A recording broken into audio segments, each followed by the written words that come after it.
All right, boys, we have the last dance discussion, and this one's a doozy. This one is it's a pretty big topic, I would say. They started episode 7 off real fucking hard, man. Uh, at the biggest thing was, I believe it all started at the baseball game that he was at, and all of a sudden you started hearing whispers and murmurs that, oh my God, is MJ actually retiring? Is that what's happening? Now, for his actual retirement, there were a lot of things that kind of played into that. And the biggest one had to be the death of his father.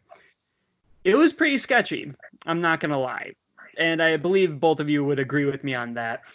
Uh, it was like weeks that Michael Jordan didn't hear from his father. Somebody was supposed to pick him up from the airport, and he wasn't there. Called his mom, said, "Hey, where's Michael Jordan's dad?" And his mom basically said, I'm not entirely sure. I haven't really heard much from him." And uh, weeks later, that's when they start getting nervous. They're just like, maybe we should figure this out. And the police find his car, hidden away and broken windows, and eventually find his father, dead. And it's a really, really tragic story, especially for somebody who was so close to his dad.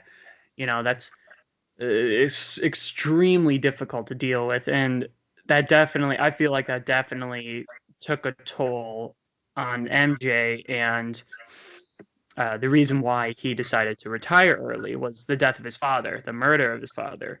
Now, there are some back and forth issues with this whole entire conflict. Sam, why don't you go into a little bit of the conspiracy behind all of this? I'll start you off. Essentially, we all know that MJ had gambling problems.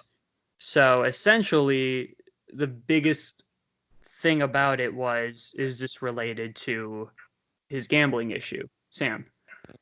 For sure. I believe I forget the guy's name he used to golf with. that used to make a lot of gambling issues with. I believe that guy was associated with fixing games, quote unquote. There's no ties as of right now to if MJ ever threw games, and we kind of saw that MJ was all about winning. Hmm. But there are definitely those connections that was MJ funding like a gambling ring at this point. Um, so we all heard about how David Stern uh, they had a press conference with MJ, and there's a rumor how David Stern said like, okay, this drama is actually making our league kind of look really bad. So uh, I'm probably going to suspend you, but for the sake of it, just say you're going to retire. Kevin, what did you think about that? Do you think that's something that David Stern would actually do? I think that's ridiculous, and it's just kind of goes to show the like hype around Jordan and the media back in the day. Like, why in God's name? And they say this in the episode. Like, why would David Stern, who has done a lot for basketball, who's a really smart commissioner, why would he suspend the best player in the NBA at the time, the player that's garnering the most attention, and the player that's selling the most tickets? Why would he suspend him for a year? That's stupid. That's just ridiculous. And that's absolutely absurd. Especially suspending him for something that isn't really even like real or in the game, like something that's completely outside of the actual sport of basketball. I don't know. That's I Every single reporter that's like, at least a majority of the reporters, the respectable reporters, I should be very specific, have all said that they couldn't believe that this story came out, not because of the story itself, but because of how insane it would be for somebody to even put that much salt on the wound. Because everybody knew how close Michael Jordan was with his dad, and just to come out with an article, uh, a baseless article nonetheless, to say that, like, oh, this is maybe it's connected to Michael Jordan. Maybe because of Michael Jordan, his dad was murdered, and it's just like that's terrible. Like, how the hell could you even say that or suggest it? Like, there has to be some sort of facts behind this, and there is no connection between Michael Jordan's gambling issue and his father. It's absolute. I agree. It's absolutely absurd. Completely absurd. I guess my one counter argument, and this is not me supporting it, just more playing the devil's advocate, Mm-hmm. is the rumor that David Stern is notorious for these kind of possible scandals, as he is infamously known for rigging the Patrick Ewing draft so that he gets drafted to a big market, which was the New York Knicks. And the rumor was that back then, instead of the ping pong balls, they would have envelopes. So there were a couple of rumors about either he froze the envelope, for a couple of weeks so that he was able to feel which one is the right one, or they bent the card. So I'm just saying, David Stern, not a trusty guy. I respect what he's done, but there's definitely some shade to him, I guess you could say. There was a lot of shadiness back then. I agree, but I think it's detrimental to him to suspend him and the league. So I think that hurts him rather than helps him. Like, I think if he did that Patrick Ewing stuff, that helps him. And so I'm not supporting that at all. But no, that's true. Something, yeah. All I right. guess I can see why if this was supposedly true, we know it's obviously not. If this was true about MJ cover up, I mean, in a way, wouldn't David Stern do this? Yes, it turns away the greatest player. I get that. Okay, I get that completely. It turns away that, but he was also bringing in the bad media, right? He was bringing in these people who are currently like me right now, like the Alex Jones, I guess you could say, conspiracy theorists, saying that, oh, obviously this is a cover up, right? MJ is responsible for his death. This is ridiculous, obviously. But I could see why David Stern could have played some sort of role in turning away that media to save the NBA, as it was still growing at that point. We had Patrick Ewing was part of it, Hakeem, they were being the faces, but MJ was the face, but it was also becoming a point possibly where he was bringing in a quote unquote bad image. So That's fair. I get it. Sam, why don't we move on and discuss Scottie Pippen quitting on his team in the playoff?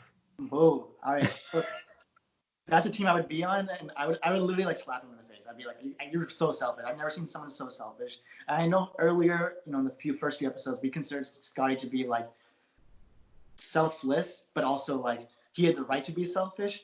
But when it comes to being in the game and when a team actually needs you, it's honestly surreal. I could not believe someone, especially someone that would be like my own teammate, quit in the most important game of your career. MJ's gone. This is your team. Yes, the play doesn't run through you because, look, Phil Jackson's a genius. I'm pretty sure he designed the play in a way that Scottie wasn't notoriously known for shooting threes. He was very good at inside game. And if you can't, there's no MJ. There's only one person you really had to stop at that point, right? It's Scottie. And for Scottie to kind of quit on his team, unreal. And I think the greatest part was Tony Kukoc making the three. Kind of that's a real kind of slap in the face. So I thought that was kind of phenomenal. Yeah, that's a great way for Tony Kukoc to just hey, this is revenge for that one time that you and Michael bullied the shit out of me. Yeah, definitely, 100%. I'm shocked that he would be that much of a fucking child to just quit on his team like that. It's such an important game. Nobody, not even now. Well, no, maybe there are a few players that would do that now. Kyrie. But that was such a monumental team. It's shocking that Scottie Pippen would absolutely do that. It's absolutely mind blowing to me. What do you say? I gotta say, shout out to Bill Cartwright for talking some sense into Scottie Pippen after the game. He gives this emotional speech and cries during it. Wow. And I think Scottie then realized the error of his ways. But yeah, Jesus, what that it still blows my mind that didn't happen. That we're talking about this now, it's crazy. Yeah. I think the one interesting part about that is that when they came back to Scottie to nowadays, he's I probably wouldn't have changed anything. And I was like, Scotty, that's like the most petty thing I've ever heard. Like that's almost as petty level as like MJ at this point. That was Yeah. just unreal. Oh my god. All right. So that was some Scottie Pippen facts. Boo this man. Boo this fucking man. Titus Uh, turn. Kevin, we're gonna introduce a new segment for you, buddy. And ladies and gentlemen, we are now entering story time with Kevin Rashad. Kevin Rashad, aka O'Brien over here. Um, why don't you read us a tale about Space Jam? Space Jam, the production of Space Jam in '95 is one of the greatest stories of basketball in the '90s ever. I love it. Love it. It's great that you have to emphasize in the 90s. Yeah, because it's just the most '90s shit you've ever heard. Like, It I don't is. know. So, as we all know, Jordan gets on to be in this movie, Space Jam, with Bugs Bunny and the Looney Tunes. One of the greatest movies. Just Hell saying.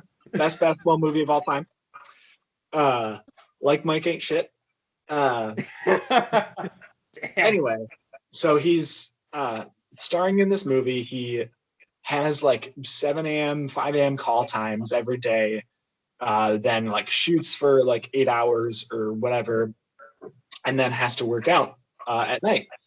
But so he goes to the producers and he's like, "Hey, like I want to work on basketball while I'm here. Do you have any like stadium or anything that I can work at?" And one of the producers is like, "Oh, don't worry about it. We'll build you one." And he's like, "What?"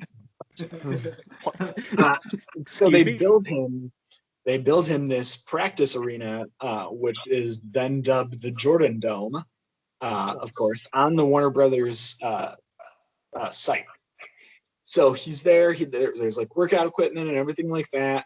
Full court basketball court, everything he can need. So he does work during the day, then comes, works out, and practices some shots at night. Right? I just want to say that is the most Michael Jordan thing ever. It's amazing. So the word starts getting out that Michael Jordan has his own practice area in the Warner Brothers studios, and that all the good basketball players are like, "Well, I mean, let's go check it out. Let's go play pickup games with Jordan in this arena." And slowly, it starts becoming this holy grail of a site to like go to. Like everyone who's anyone in basketball wants to come and play with Jordan in this Jordan Dome. Oakley, Penny Hardaway, Charles Barkley, Gary Payton. Like you could name almost anyone from that '95 season who's a star. They were there at some point, like playing against Michael Jordan in pickup games. And Michael Jordan was all about it. He would literally, like I said, he would work for 8 hours, go play pickup games for 3 or 4 hours, then work out and go to sleep for 4 hours and then wake up and do it all again over and over and over again. That's so insane to me. Like, are you fucking kidding me? The man is a myth. The man is a straight up myth. And we have proof that it is real. It's insane. It doesn't make sense. Hey Sam, would you be able to run that Michael Jordan that Michael Jordan, daily schedule while filming a movie? Do you think you could do that? That'd be so overwhelming. Just already having cameras in my face, and to have now like a true like media production, literally record my life at that point. That'd be so tiring. I'd be generally too tired for that. Yeah, same. So that Jordan Dome is a little bit. I feel like that boosted his ego just a little bit too much. Just a little bit too much. Kevin, why don't you move on to your second story? This was the best part about this whole story, I think, is David Aldridge in this episode just being like genuinely curious. He was like, "Have you guys heard the LeBradford Smith story?" And he was just so interested to tell it. I loved it. Anyway, so David Aldridge starts telling the story about this rookie, LeBradford Smith. was on the Boston Bullets at the time. The Bulls had a back-to-back, one at one in home in Chicago, then in Boston against this team. And LeBradford Smith, he's a rookie. He's pretty good. Not the best, but pretty good. The Bullets are holding on to him and hoping he's going to be a star. Fun fact, he wasn't, but we can move on from that. Anyway, so the first game, LeBradford Smith is popping off. He is going to town. He ends up shooting 15 for 20, 7 for 7 from the free throw line for a total of 37 points against Michael Jordan and the Bulls at the time. That's messed up. Michael Jordan not doing well at all. I think he ended up 2 for 19 for total. He was just missing everything. Nothing could go in. Even like layups, he was just missing. He could not get it together, and you could tell he was super, super frustrated with himself. So at the end of the game, we hear that Bradford Smith goes up to Michael Jordan, puts his arm around him, and he's like, "Hey, man, good game." Like in a cheesy way. See, Michael Jordan would have just like clocked the shit out of anybody who did that. And you hear, I think from Ahmad Rashad said after the fact, like Jordan came up to him after the game and was like, "Yo, tomorrow I'm gonna put up what that kid put up in the first half. Watch." And he's like, "Okay, sure. You're gonna put up 37 points in the first half. Okay." Next day in Boston, Jordan goes there, puts up 38 points in the first half. That's nuts. That's fucking wild, man. That's such a Michael Jordan thing. This is like LeBradford Smith, you're my bitch. I am the king. I'm the captain. I am the captain now. Ends up dropping 47 in 3 quarters. Just absolutely obliterating the Bullets. Just destroying them. And then at the end, after we see this insane reaction from Jordan, we find out that Bradford Smith never actually put his arm around him and said anything like that. Michael Jordan just creates this story to hype himself up, to get himself in the zone. He's like, "I had a bad game. I need to go off." And he creates this literal like myth, and it works. He destroyed the Bullets. So that is the funniest shit that I have heard in a long fucking time. That's this entire story that you've been talking about is just screams Michael Jordan. And Sam, what do you have to say about it? As old as it is, it's like literally some next gen self motivation shit. I've never heard anything like this, where you literally have to make up a story just so you can get pumped up and then literally outdo that person. Even though that person probably didn't do anything to you besides just score. That's unreal.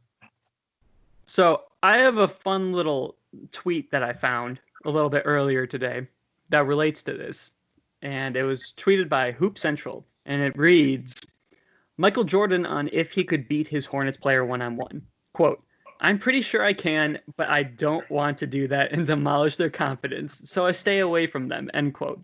And that is by fadeawayworld.net.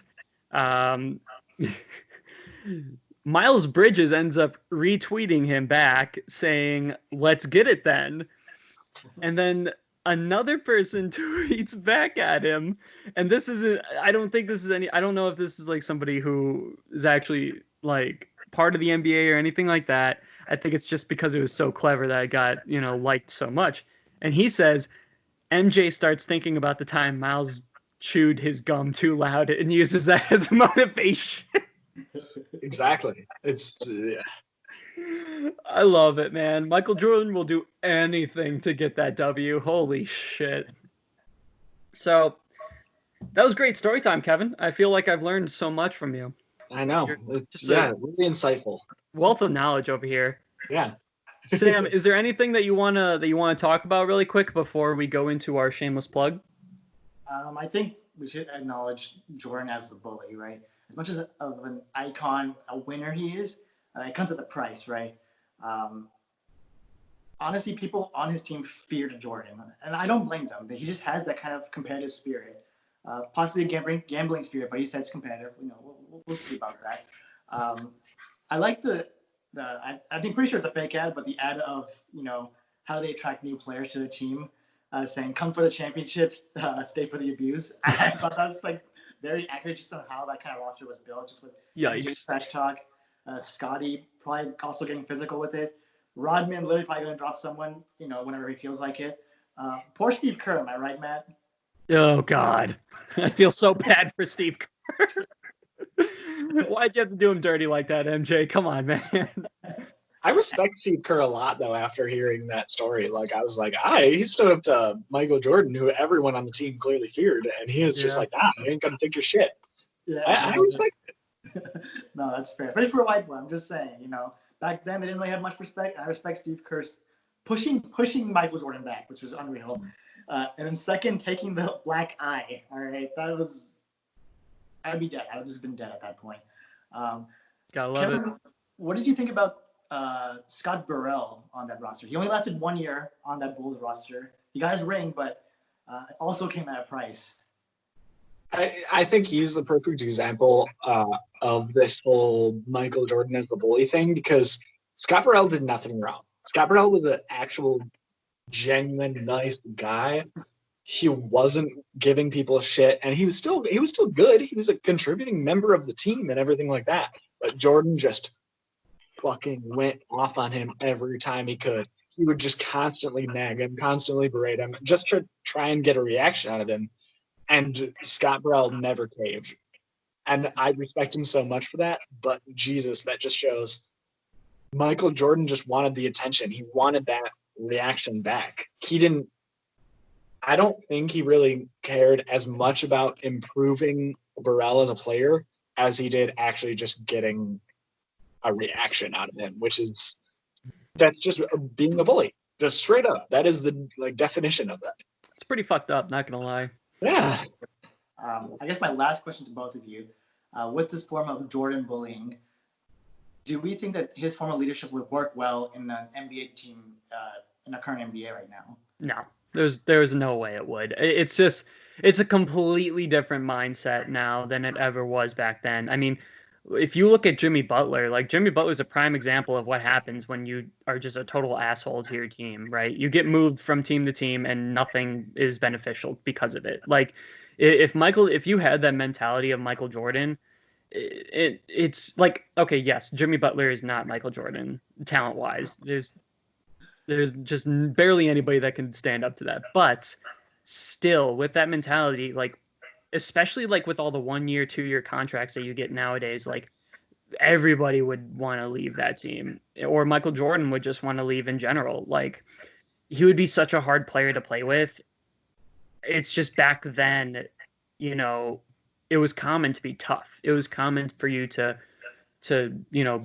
bust out, push out your chest and get in everybody's face and stuff like that. But nowadays, it's very different. Now it's a lot more building each other up and whatnot. And Michael Jordan, whether or not he believed that his motivation helped people, that's not going to fly nowadays.